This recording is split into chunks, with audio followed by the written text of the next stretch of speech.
मिकू हमेशा से थोड़ी अलग थी, हौसमुख दिखती थी, मगर कहीं भीतर अकेली। घर की जिम्मेदारियां, पढ़ाई का दबाव और खुद को साबित करने की चाह उसे अंदर से थका देती थी। नील भी अलग नहीं था। पिता की बीमारी, पैसों की टेंशन और पढ़ाई के साथ पार्ट टाइम काम उसके लिए हर दिन एक लड़ाई था। वह कभी शिकायत नहीं करता, पर उसकी आंखों में थकान साफर दिखती थी। ईटी की ट्रेनिंग के दौरान जब दोनों सोल्डरिंग कंपनी पहुंचे तो किसी ने उम्मीद नहीं की थी कि दो अजनबी एक दूसरे की कहानी बन जाएंगे। मिकू गर्म सोल्डरिंग आयरन देखकर घबरा गई।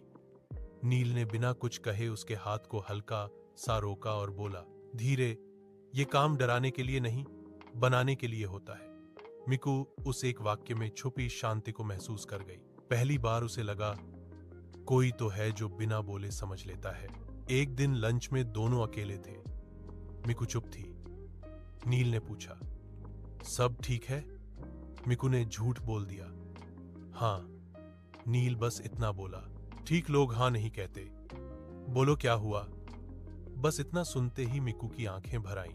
वह रोना नहीं चाहती थी, पर नील के सामने आंसू रुक न सके। उस दिन पहली बार किसी ने मिकू के दर्द को सच में महसूस किया, और वही दिन नील का भी था। मिकू ने पूछा, तुम्हारे घर वाले कैसे हैं?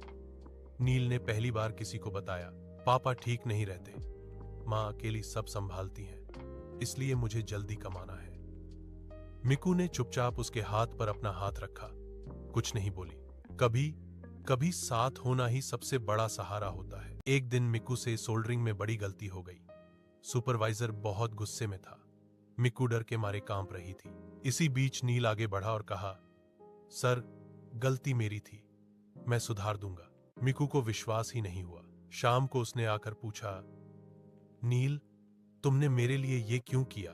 नील का जवाब सरल था, क्योंकि गलती तुम्हारी थी, डर तुम्हारा था, लेकिन अकेला तुम्हें नहीं होना चाहिए था। मिकू उस पल टूट गई, लेकिन अकेले नहीं। नील ने उसे संभाला।